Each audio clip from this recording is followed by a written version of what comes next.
Hello বন্ধুরা, দেখো আজকে দুপুরের রান্নাবান্না সাদা ভাত আর এই যে সর্ষে পোস্ত দিয়ে ইলিশ মাছ করেছি।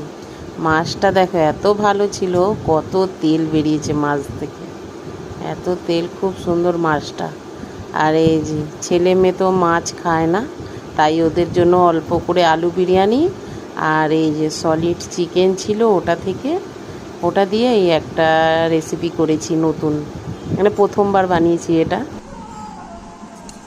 কি দেবো গো তোমাকে? লেজ দেবো একটা, লেজ আর একটা পিস না, একটা পিস দেবো। মাছটা ঠিকই আছে বলো, সাইজটা। হ্যাঁ,